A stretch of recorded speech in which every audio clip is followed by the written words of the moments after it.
गरीब घर की बेटी को बहू सिर्फ खाना बनाने के लिए बनाया है। मालकिन, हम खाना बना दिए हैं, आप लोग निकाल कर खा लीजिएगा, काहे कि हमका लेट हो रहा है, दूसरा घर में भी ड्यूटी करना है। अरे जब तुम्हें इतनी जल्दबाजी रहती है तो यहाँ आती ही क्यों हो? क्या कह रही हो मालकिन? अगर इतना दिक्कत है तो फिर दूसरा नौकरानी रख लीजिए, हम जा रहे हैं और अब नहीं आएंगे कल से। सुनैना की बातें सुनकर नौकरानी उसके घर का काम छोड़ देती है।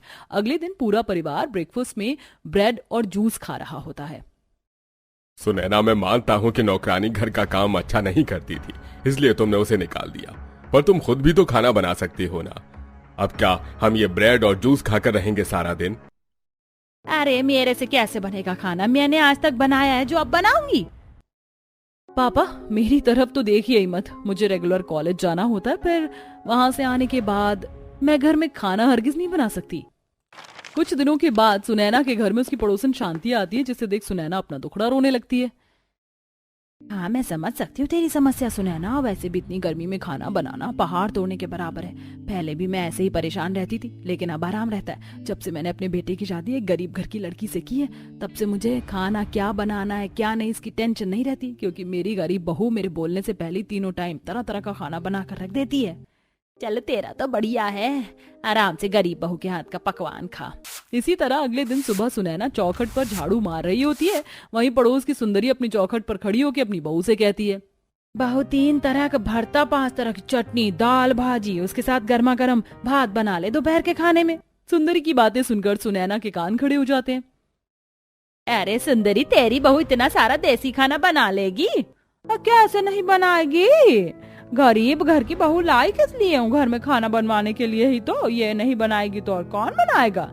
अच्छा, तू भी गरीब घर की बहू ले आई, चल बढ़िया है। अब ये सारी बातें दिमाग में रखकर अगले दिन सुबह सुनैना ये बात अपनी बेटी से कहती है।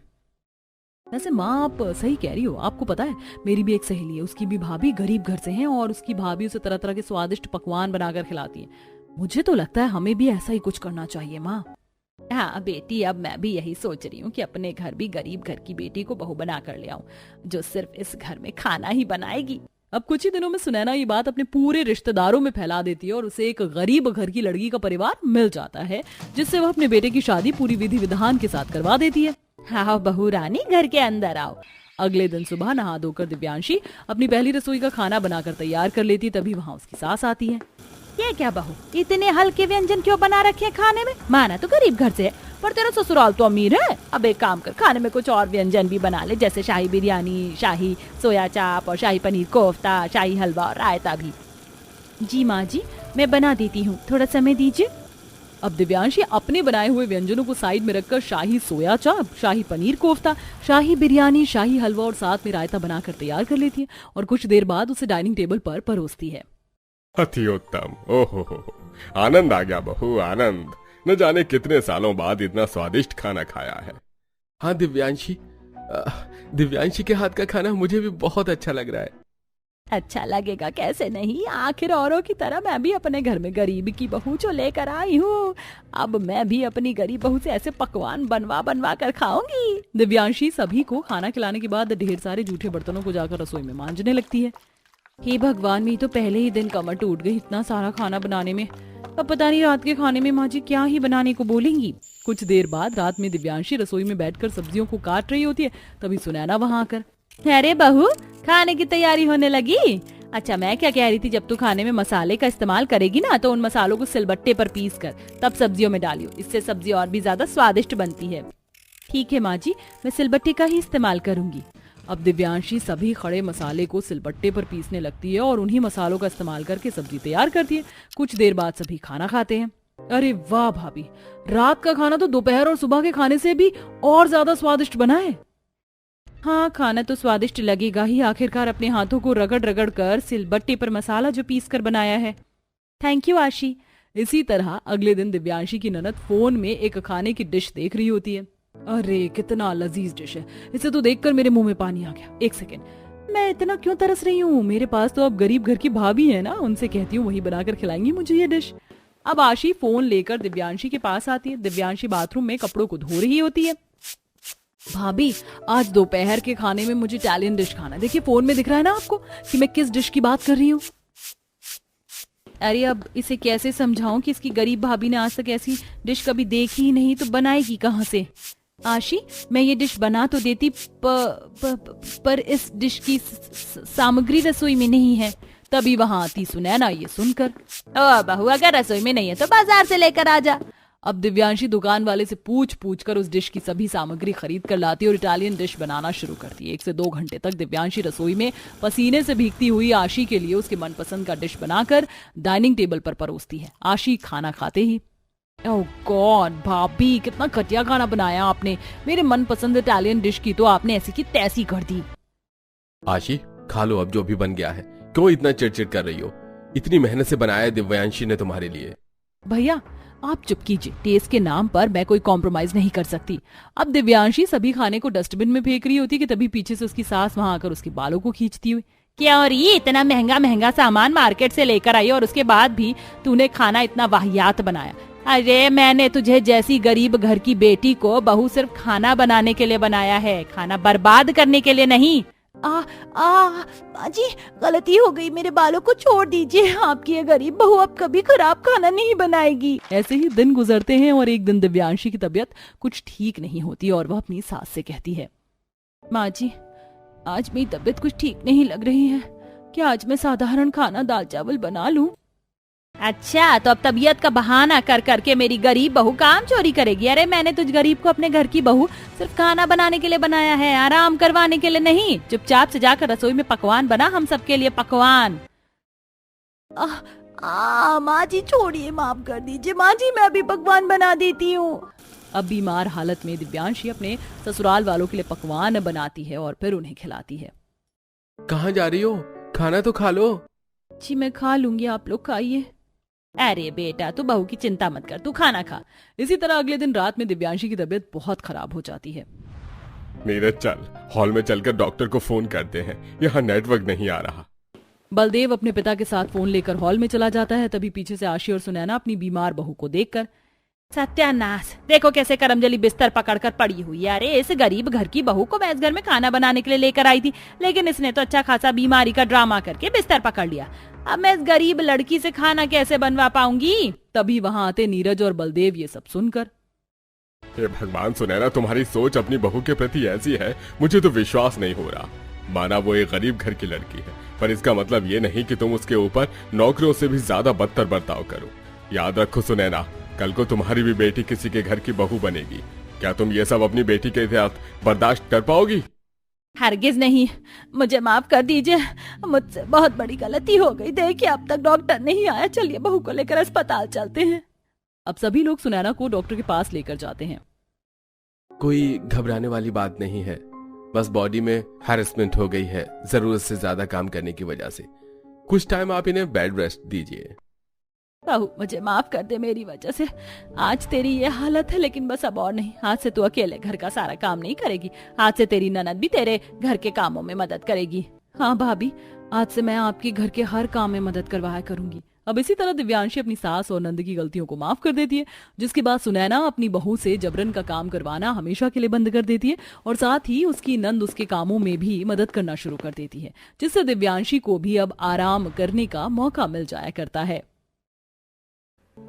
माँ, घर में कितनी गर्मी हो रही है, पंखा भी नहीं है, खाना भी नहीं खाया जा रहा। बेटी मैं हवा कर तो रही हूँ पंखे से, खाने की कोशिश कर। अब गर्मी है तो गर्मी तो लगेगी ही ना। नहीं माँ, मेरे को बहुत गर्मी लग रही है, आप रुकिए, मैं नहा कर आती हूँ। नहा कर? अच्छा ठीक है, जा, पर एक ही बाल्टी से नहाना, पानी बहुत कम है। परिणीति नहाते हुए, शरीर पर इतना पानी डाल रही हूँ फिर भी गर्मी खत्म ही नहीं हो रही, ऊपर से पानी भी इतना कम है। मेरा बस चले तो सारा दिन किसी समुद्र में डुबकी लगाती रहूं।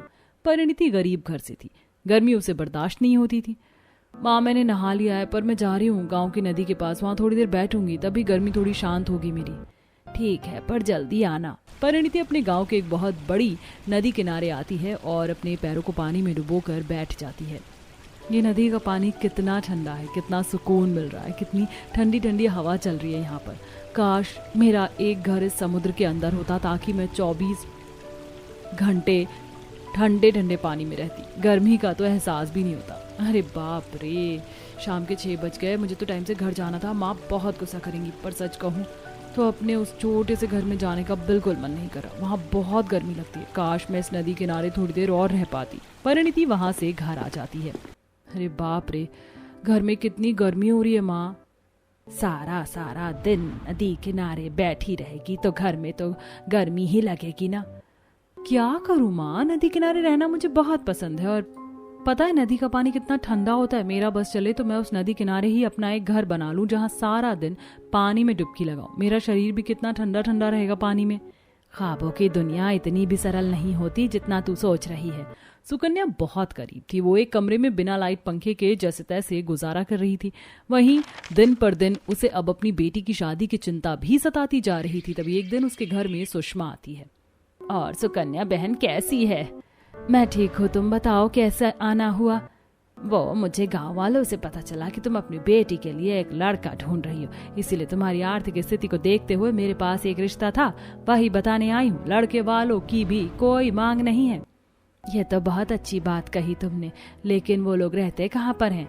रहते तो इसी गांव में है। बेटे का पानी से जुड़ी चीजों का काम है, जिसके कारण सरकार ने उसे समुद्र के अंदर ही एक घर दे रखा, तो सारा परिवार नदी के अंदर ही रहता है। क्या समुद्र के अंदर? ये सभी बातें सुनते हुए परिणीति कहती है, क्या सुषमा ताई समुद्र के अंदर घर है उनका? फिर तो वो बहुत ही सुंदर होगा ना। मेरा तो सपना था समुद्र के अंदर अपना घर बनाने का। मुझे ये रिश्ता पसंद है सुषमा ताई। देख सुकन्या, तेरी बेटी तो रिश्ते से बहुत खुश है। तू बता, बात आगे बढ़ाऊं? ठीक है, हमारी तरफ से रिश्ता पक्का ही समझो। अब लड़के वाले भी आकर परिणीति को देखकर उसे पसंद करके वहां से चले जाते हैं। परिणीति की पहली हल्दी होती है। हल्दी लगाओ रे, चंदन चढ़ाओ रे, बन्नों का गोरा बदन चमकाओ रे। सुकन्या, तेरी बेटी कितनी सुंदर लग रही है हल्दी चढ़ने पर। बस खुश रहे मेरी बेटी, और कुछ नहीं चाहिए। सभी लोग बहुत खुश थे। वहीं परिणीति मन में सोचते हुए, बस अब जल्दी से हल्दी मेहंदी सब खत्म हो, क्योंकि मुझसे अब और यहाँ नहीं रहा जा रहा। मुझे बस फटाफट अपने समुद्र वाले ससुराल में जाना है। अब पूरे विधि विधान के साथ परिणीति की शादी हो जाती है। इसी समुद्र के अंदर हमारा घर है वरुण जी। हाँ परिणीति, समुद्र के अंडरग्राउंड में हमारा शीशे का घर है और इन सीढ़ियों से हमें नीचे उतरना है। परिणीति और वरुण सीढ़ियों से धीरे धीरे समुद्र के अंदर आते हैं। समुद्र के अंदर कांच का एक सुंदर सा घर, आसपास मछलियां, starfish, golden fish, blue fish पानी में तैर रही होती हैं। हो, समुद्र के अंदर ये शीशे का घर कितना सुंदर लग रहा है, और आसपास ये सुनहरी मछलियां, ये स्टारफिश कितनी प्यारी लग रही है। आपका घर तो मेरी सपनों की दुनिया से भी कहीं ज्यादा खूबसूरत है। Thank you Parineeti. चलो, माँ भी इंतजार कर रही है, घर के अंदर चलते हैं। वरुण परिणीति को लेकर अपने शीशे के घर में आता है। आओ बहू रानी, घर के अंदर आओ। परिणीति घर के अंदर आती है। अरे बाप रे, इस शीशे से तो मैं साफ साफ समुद्र की लहरों को देख पा रही हूँ, लहरों का मजा ले पा रही हूँ। ये मछलियाँ कितनी सुंदर लग रही हैं आसपास तैरती हुई।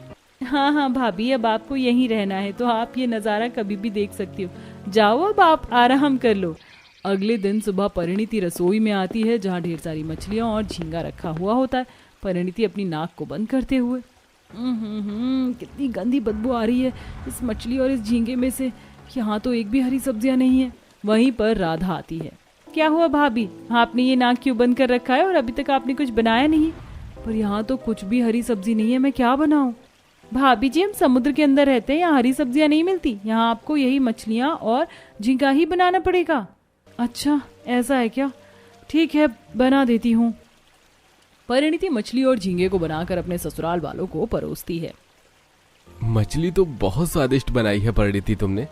हाँ, मुझे भी खाने का स्वाद बहुत अच्छा लगा बहू तुम्हारे हाथ का। अब कुछ देर बाद परिणीति अपने गंदे कपड़ों को धोकर अपनी सास के पास आती है।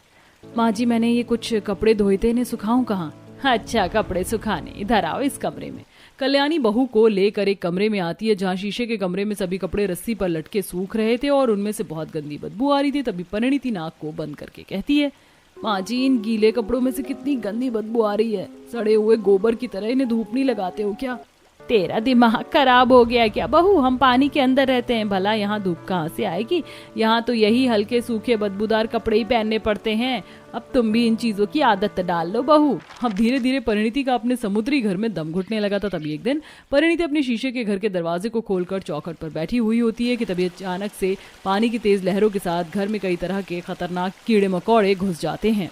माँ जी, कीड़े, केचुआ। अरे भाभी आप ठीक तो हो ना? दरवाजों को क्यों खोल रखा है? इन्हें बंद कीजिए।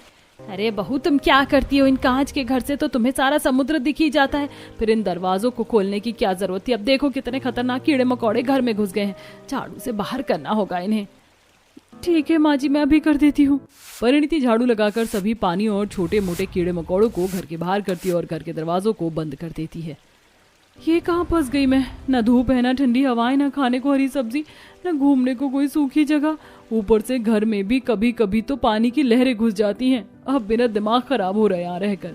ऐसे कई दिन गुजरते हैं। अब धीरे धीरे अपने समुद्र के घर में परिणीति का दम घुटने लगता है। तभी एक दिन वरुण कहता है, सरकार की तरफ से हाई अलर्ट आया है, कह रहे हैं मौसम बिगड़ने वाला है, आंधी तूफान और बिजलियां भी कड़केंगी, इसलिए हमें अपने घर के दरवाजों को कुछ दिनों के लिए पूरी तरीके से बंद करके रखना होगा।